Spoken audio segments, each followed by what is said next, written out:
देखो ना, पीटीआई पे ऐसा होना ये कोई सोच सकता था? वैसे किसी पे भी नहीं होना चाहिए यार, बिल्कुल इंसानियत है सही, जो भी। सही सही सही। तो किसी पे, कारकुन आप हो, मैं हूं, या कोई भी हो, किसी के साथ नहीं होना चाहिए।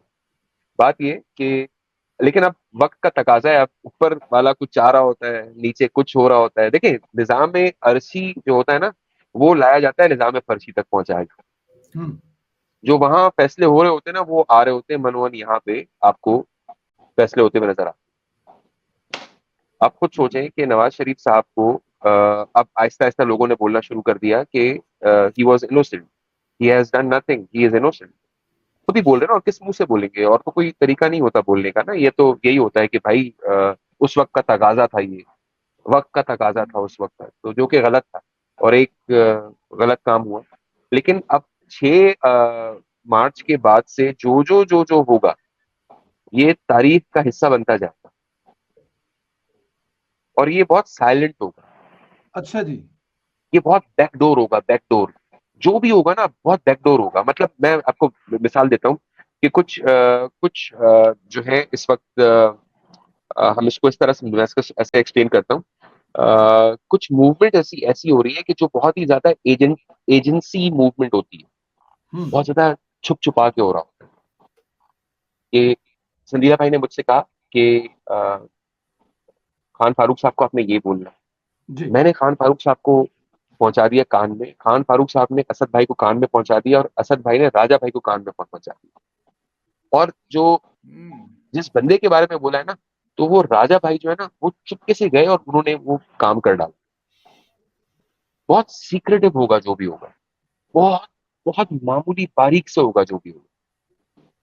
बहुत बारीक बीनी से होगा जो भी होगा, ये कह रहे हैं जी मोमन भाई, आने वाले दिनों में जो भी होगा बहुत बारीक बीनी से होगा। लेकिन एक बात तो मतलब है, जो मोमन भाई ने पिछले वीक कहा था कि अगले वीक से ये चीजें होनी जा रही हैं, और वो तो बड़ी टकामी करके हुई हैं, इसमें तो कोई शक नहीं है। और ये वाला जो हुआ है आज, इसके बारे में तो बिल्कुल भी नहीं सोचा था। तो मोमन भाई एक चीज और बताइए मुझे जरा। कैमरा पे बैन लगा, कैमरा पे बैन लगा। जी। ये बहुत बड़ी बात है, और वो हाई कोर्ट से हट नहीं रहा फिलहाल। उसको जज साहब ने सुनने से मना कर दिया। उस केस को जज साहब ने खारिज होगी सुनने से मना तरफदार। कर दिया। तो ये गवर्नमेंट की तरफ से ही है। इतनी स्ट्रांग जो चीजें आ रही है, वो गवर्नमेंट की तरफ से होती है। ठीक। गवर्नमेंट मजबूत हो रही है, मतलब जो आपका कहना था कि मतलब मैं गवर्नमेंट कह रहा हूँ मजबूत। ना, मैं कह रहा हूँ ना, छुप छुपा के होगा। आप कह रहे हैं गवर्नमेंट कर रही है, लेकिन भले जो भी कर रहा है, लेकिन छुप छुपा के हो रहा है। हम्म। अच्छा, आप कुछ पूछ रहे थे, बताइए। जी जी जी जी जी जी जी।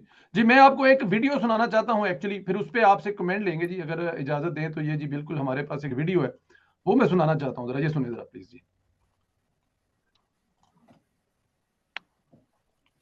ये ले। अदालत से क्यों अवॉइड कर रहे हैं, जेलों से, ये हम आपको बताएंगे। देखिए, इमरान खान साहब जो जेल को अवॉइड कर रहे हैं, इमरान खान साहब अदालत को अवॉइड कर रहे हैं, इमरान खान साहब पुलिस को अवॉइड कर रहे हैं, तो उसकी 4 बड़ी वजूहात है। वो वजूहात बड़ी दिलचस्प है। पहली बात तो ये याद रखिएगा कि इमरान खान साहब ने जिंदगी में जेल देखी नहीं। ये इससे पहले 2007 में 3-4 दिनों के लिए जेल गए थे, और वो तजर्बा इतना खौफनाक था इमरान खान साहब के लिए कि आज भी उसको याद करते हैं। मेरे सामने इमरान खान साहब ने एतराफ किया कि जब मुझे जेल ले जाया गया तो दिन तो बड़ा अच्छा गुजर गया। कहने लोग आ रहे हैं, लोग जा रहे हैं, सब मेरे साथ बात कर रहे हैं, मैं उनके साथ बात कर रहा हूं, पुराने मैचेस की बात हो रही है, सब कुछ हो रहा है। जेलर भी आ गया मेरे पास, उसने कहा ऑटोग्राफ दे दे, मैंने उनको ऑटोग्राफ भी दे दिया। तो सब दिन तो बड़ा जबरदस्त गुजरा। लेकिन कहने लगे जब रात हुई और अचानक उन्होंने मुझे सेल में बंद किया और उसके बाद गेट बंद कर दिया, तो ऐसा लगा जैसे मेरा दिल फट जाएगा। मुझे एकदम ऐसे महसूस हुआ जैसे मैं कब्र में लेटा हूं, कि दूर दूर तक कोई आवाज नहीं आ रही और सन्नाटा है। और उसके बाद जाहिर है बिजली भी बंद हो जाती है। हबस का मौसम था, गर्मी भी बहुत थी, और मैं वहां पे लेट गया, और जब मैं लेटा तो मुझे नींद नहीं आ रही थी। मुझे शदीद डिप्रेशन हुआ, और मैंने ऊंची ऊंची आवाज में बोलना शुरू कर दिया, चीखना शुरू कर दिया। और मैं उनसे कहता था कि खुदा के लिए दरवाजा खोलो, या कम से कम कोई शख्स ही मुझे दिखा दो, किसी बंदे के साथ मेरी कम्युनिकेशन ही करवा दो, मेरा दिल फट जाएगा। जो कहने लगे वो इतना बुरा तजर्बा था कि मैं ये नहीं चाहता कि ये तजर्बा दोबारा दोहराया जाए। वैसा अगर कहा जाए कि इमरान खान साहब जो हैं वो जेल से घबराते हैं, तो ये बात गलत नहीं होगी, क्योंकि इन्हें बाकायदा फोबिया है। इनका ख्याल ये है कि इन्हें अगर किसी ऐसे तनहा किस्म के सेल में रखा गया तो रात को कहीं ऐसा ना हो जाए कि इनको हार्ट अटैक हो जाए। कहते हैं पहली वजह तो यह है कि इमरान खान साहब जेल नहीं जाना चाहते, क्योंकि जो इनका पहला तजर्बा था वो को जी मोहन भाई, आपने ये क्लिप मैंने आपको सुनाया मैंने इसलिए क्लिप इसमें एक चीज बड़ी अहम है कि इमरान खान साहब जेल क्यों नहीं जाना चाहते। जावेद चौधरी साहब का कहना यह है कि वो जब हमसे मिले तो उन्होंने बताया कि ये चीजें मेरे साथ हुई और ये चीजें मैंने वहां पे फेस की जो मैं दोबारा कभी जिंदगी में फेस नहीं करना चाहता। लेकिन इसका एक तो ये है कि जरा इस पे कमेंट कीजिएगा, दूसरा उसमें ये भी बताइए कि इमरान खान साहब को पता होने के बावजूद कि जेल में रहना कितना मुश्किल है, उन्होंने अपना कोई मुखालिफ नहीं छोड़ा जो उन्होंने बदतरीन जेल में ना डाला हो। इमरान खान को बड़ी सादी सी जेल में डाला गया था, उसमें कोई तकलीफ वगैरह उनको नहीं दी गई, लेकिन इमरान खान साहब ने जेल में डाला और उनको पता है कि इस जेल की कितनी तकलीफ है, अकेले रहना, डर लगता है, कवर लगती है, मर ना जाऊं, हार्ट अटैक ना हो जाऊं, छिपकलियां ना आ जाए। लेकिन उन्होंने वहां पर जो उनके साथ सलूक किया, राणा सनाउल्लाह साहब की जो दरी थी नीचे उसके ऊपर चीनी फेंकी ताकि इनको चूंटियां सोने ना दे। तो सर क्या मैं फरमाएंगे, ये किस किस्म की? देखिए, लेट्स बी रियलिस्टिक, इस पे कोई बात जी करता नहीं है। सी आप में से 2-3 अफराद जो है माशाल्लाह, सिवाय मेरे और असद साहब के, हम इस वक्त इस माशाल्लाह अपने मुल्क में बैठे हैं। उसके अलावा आप लोग जो है यू आर सेटल्ड अब्रॉड। सही है माशाल्लाह से। जी जी जी जी, अ, बिल्कुल ठीक। बात ये कि हमारे पास कोई रियलिस्टिकली कोई कुछ बोलता नहीं है। मतलब रियलिस्टिक बात, जो लॉजिकल बात है ना, उसको बोलें आप, मुंह पे लोगों को बताएं कि भाई ये वजह है। वजह क्या है उसकी? वजह उसकी ये नहीं है कि वो जेलों से डरते हैं, छिपकली से डरते हैं, कोई ऐसी चीज से डरते हैं। भाई बात ये है, ये जो सीधी सीधी बात है, दो टोक बात है, दो टोक बात है। कोकेन का नशा करते हैं। कोकेन का नशा अगर 2 दिन उनको नहीं मिला, तीसरे दिन वो अपना मुंह नोच लेंगे। जाइए विकिपीडिया पे, गूगल पे सर्च कीजिए कि जो रिहैब सेंटर्स होते हैं जहां कोकेन एडिक्ट्स को रखते हैं, या जहां हीरोइन एडिक्ट्स को रखते हैं, या जहां जो भी ड्रग अब्यूज एडिक्ट्स को रखते हैं, जो ड्रग अब्यूज करते हैं, उनको आप ले जाके रखिए। उनके हाथ, आपने कभी देखा होगा लाहौर में, पंजाब में, कराची में लोग यूं घूम रहे होते हैं, जी बिल्कुल घूम यूं रहे घूम होते रहे हैं। होते हैं, यूं घूम रहे होते हैं। क्यों? ये इसलिए क्योंकि उनको 40-40 दिन, एक एक महीना उनके हाथों को बांधा जाता है, 4-4, 5-5 घंटे, 8-8 घंटे उनके हाथों को बांधा जाता है ताकि वो अपना मुंह ना नोचे। कौन सी दुनिया में है हम लोग? हम सच क्यों नहीं बताते? Cocaine addict, do a research. मैं कुछ बोलूं, कोई कुछ बोले, मेरी आदत बचपन से ये है कि मैं कभी भी किसी चीज को, अगर कोई मुझे बोलता है ना कि भाई ये ऐसा है, मैं बोलता हूँ नहीं ऐसा नहीं है। 2 मिनट रुक जाओ यार, मैं जरा खुद भी, अगर माँ बाप ने मुझे पैसे खर्च करके पढ़ाया है तो मैं खुद भी जरा तहकीक कर लूं।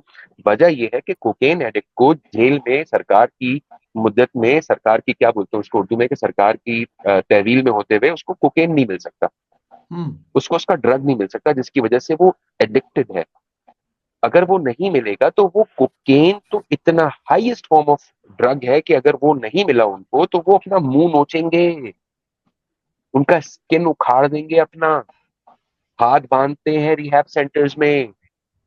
दिस इज व्हाट, इसीलिए सरकार भी कहती है हीरोइनचियों को सरकार नहीं पकड़ती। वो बेचारे एडिक्ट होते हैं, लेकिन आप पुलिस थाने में कभी किसी पुलिस वाले को किसी दरगाह के नीचे, पुल के नीचे से जाते हुए उसको बोले यार इसको उठा यार, ये इधर नशा कर रहा है, तो वो कभी नहीं उठाएगा पुलिस वाला उसे। उसको पता है कि इस थाने में जाके उल्टियां करनी है, उल्टा गले पड़ जाएगा ये। भाई उनका भी यही है, ये उल्टा गले पड़ जाएगा। पड़ा हुआ है। हाँ, ये उल्टा गले पड़ जाएगा। इसीलिए देखें, आपको समझना जरूरी है कि अब ले आपके जाने मुल्क के वालों अंदर को भी, अब ले जाने वालों को ये टेंशन है कि जिन्होंने पहले इसको बनाया था ये उनके गले पड़ गया, अब हम ले गए तो हमारे गले पड़ जाएगा। बात यही है। लेकिन अभी we have to be very realistic. बात ये है कि जी वो नशा करते हैं, वो बगैर नशे के नहीं रह सकते। जेल में कौन जाके उनको नशा देगा? आप कैसे नशा देंगे? फिर अगर वो जेल में रहेंगे तो जाहिर बात है, मतलब there are certain consequences of everything, but I'm a bit loud and I'm a bit clear. This is the reason I'm sorry, a bit blunt. जो होता है बोल देता हूँ। या तो वो क्या बोलते हैं कि साफ रख, पता नहीं इस तरह करके कुछ वो है कि, साफ लेकिन मेरी छुपते आदत भी है। नहीं, साफ छुपते भी नहीं नहीं और नहीं नहीं साफ नहीं, मैं साफ आते छुपते भी हुए नहीं। नहीं, नहीं सर, नहीं नहीं सर, मैं साफ ही रहता हूँ। वो ये कुछ और था सर। ये मैं एक दिन प्रोग्राम देख, मतलब एक अपना वो कर रहा था, अपना एक कमर्शियल कर रहा था, तो जिसमें मुझे याद आया कि वो एक लफ्ज था, तो मैं अभी भूल गया। I am really sorry, but I am very straight forward. Intellectually honest है ना आप। इंटेलेक्चुअल यस, ऑनेस्टी जो होती है यही होती है। Don't lie. ruthless होना मतलब चाहिए। मैं आपको नहीं कह रहा, मैं आपकी ग्रुप को नहीं कह रहा, मैं ऐसा मैं इस वक्त अपने जो हमारे जो इस वक्त के जो हाकिम वक्त है और उनके जो हाकिम वक्त के जो नीचे जो लोग हैं, जो सिपाही हैं, जो उनके नीचे के लोग हैं, जो मिलिट्री नहीं, हमारी जो एडमिनिस्ट्रेटिव अथॉरिटीज के लोग, उनको मैं बोलता हूँ भाई आप क्लियरली बोलते हैं कि भाई नहीं पकड़ सकते, वो गले पड़ जाएगा, वो जो है वो इंजेक्शन वाला बंदा है, या तो इंजेक्शन फॉर्म में लेते हैं। अच्छा, कोकेन 3 तरह से लिए जाते हैं, या तो इंजेक्शन फॉर्म में लिया जाता है, या तो फिर गम्स पे रब किया जाता है, या फिर आप उसको स्निफ करते हैं। Majorly it is in the world, it is known by in it is known like by sniffing through the nose जी mostly। लेकिन इसके अलावा भी 2 तरीके हैं। सही है ना? तो ही इज अभी से नहीं, वो क्रिकेट के दौर से पी रहे हैं, तो मतलब कर रहे हैं जो भी है, सूंघ रहे कर रहे हैं जो भी है, तो ही इज मोमिन भाई एडिक्टेड। आइस के ऊपर भी रोशनी डालिएगा थोड़ा सा। राणा सनाउल्लाह सर ने आइस बेसिकली से कल तो प्रोग्राम में कहा है, सर राणा सनाउल्लाह ये देसी अहमद आदमी है। के प्रोग्राम में। राणा सनाउल्लाह राणा साहब जो है साहब ना, वो बहुत राणा साहब ਨੂੰ ਕੀ ਪਤਾ ਹੋਵੇ ਕਿ ਆਈਸ ਕੀ ਹੈ ਤੇ ਦੂਜਾ ਕੰਮ ਕੀ ਹੈ, ਉਹਨੂੰ ਇਹ ਹੀ ਬਸ ਕਰਦਾ ਹੈ ਕੁਝ ਨਾ ਕੁਝ। सर वो मैं आपको बताऊं, मैं इसको लतीफा बना देता हूँ इसको ऐसे ही। राणा साहब जब पकड़े गए थे ना, तो किसी ने जी कहा कि भाई हीरोइन पकड़ी गई है, उन्होंने कहा जी ओ यार ऐसे नमक लग रही है। तो राणा साहब ना, अब क्योंकि वो उस इदारे में, उनको लोग बताते होंगे कि जी ये कोकेन है, ये आइस है, ये वो है, फलाना है, तो कोकेन और आइस पता नहीं एक जैसी लगती होगी, अल्लाह वल्लाह आलम बिस्सवाब, अल्लाह बेहतर जानता है। तो उन्होंने बोला होगा कि जी ये तो कोकेन तो नहीं, तो आइस लग रही है। तो बड़े सादा से आदमी है राणा साहब, अच्छे आदमी है राणा साहब माशाल्लाह, तो ट्रू लेकिन बहुत ट्रू सादा बिल्कुल आदमी है, इसलिए इज्जत रख रहे हैं वो अभी भी रख रहे हैं इज्जत, जो सही कह रहे हैं आप। ये गले पड़ने वाली बात, इस वाली बात में कोई शक नहीं है। मोमिन भाई हमारे साथ रहिएगा जरा, बारी बारी में दोबारा फिर वापस आपके पास आता हूँ। अच्छा राजा साहब, चले आपकी जो पहले वाली बात है उस पे तो हमने मतलब कि एग्री कर लिया, वहां पे एक डिसएग्री का और भी था कि राहील शरीफ साहब ने कार्रवाई नहीं की थी जनरल जहीर इस्लाम की, जब ऑडियो या बहुत सारे मसाइल जो हैं वो उनको बनाई थी। ये मतलब एक कमेंट था, वो मैंने कहा आप बताएं, लेकिन आप कह रहे हैं कि वो कार्रवाई की होगी या नहीं की होगी, रोका होगा टोका होगा, ठीक है, लेकिन क्योंकि यहाँ पे कुछ कमेंट होते हैं वो साथ साथ आपको पढ़ते जाते हैं। लेकिन अब मुझे जरा ये बताएं ना राजा साहब, ये तो चलो वो तो आप वाली बात ठीक है, लेकिन जो अभी हो रहा है इमरान खान साहब को, जो इस पे क्योंकि आपने कमेंट किया ही नहीं है पहले सवाल पे, तो मैं चाहता हूं आप जरूर कमेंट कर दें। हुकूमत ये कह रही है क्योंकि हमें ये मतलब कि कोई थ्रेट था कि औरत मार्च पर और या इमरान खान बाहर निकलेंगे तो कोई ना कोई मसला मसाइल होगा, इसलिए सारा कुछ किया। लेकिन जो हुकूमत ने आज किया है ये भी ठीक किया है कि ये भी नहीं करना चाहिए इमरान खान और इमरान खान के वर्करों के साथ? नहीं, थोड़ा बहुत हल्की फुल्की मौसीकी तो चलनी चाहिए ना, इसकी तो हमारे हक में है। बल्कि मैं समझता हूँ कि जैसे असद साहब हमेशा कहते रहते हैं कि जो शेल होता है सिर्फ वही फेंक दे तो वही काफी है इनके लिए, ये डंडे वंडे मारने की शायद जरूरत ही ना पड़े, बस शेल फेंक के उनको भागने दे जिधर भागते हैं। आपने मतलब डंडे ना मारे तो ना डंडे जो है वो उनसे खाए, तो इनको इस तरीके से जो है ना वो टैकल करना चाहिए। देखिए इसमें 2 चीजें हैं ना कि एक तो ये है कि इमरान खान का शुरू से ही रास्ता रोका जाता, मगर उसका नुकसान ये होना था कि अगर ये पहले इसका रास्ता रुक जाता तो आज जो सारी चीजें खुल के सारी सामने आ रही हैं ये शायद कभी भी ना आती। एक तो ये है कि ठीक है वो बड़े बैलेंस तरीके से चल रहे हैं, विच इज फाइन, और यही मैं चाहता हूं ना कि अगर बैलेंस तरीके से चीजें चल रही हैं तो बस स्मूथली उनको जाने दे, आप पूरा ध्यान अपनी जो है ना वो गवर्नमेंट पे लगाएं। ये ਭੁੰਨ ਦਾਣੇ ਉਹ ਜਾਣੇ ਤੇ ਉਹ ਜਾਣੇ, ਉਹ ਜਾਣੇ तो ਉਹ देखो ना, ਉਹ ਜਾਣੇ तो ਉਹ ਜਾਣੇ, ਤੁਸੀਂ दाने भुनो बस। मोहम्मद भाई ये एक बड़ा अच्छा लतीफा है जो हम लोग यहाँ पे नहीं सुना सकते, लेकिन आपको ऑफलाइन सुनाएंगे। ओ जाने थे, ओ जाने तू पुन दाने, मकसद है जो लाने वाले थे वो जाने और खान साहब जाने, आप उनको कर रहे थे, आप अपना काम करते जाएं, ठीक है जी। वो एक दूसरे के कपड़े उतार रहे हैं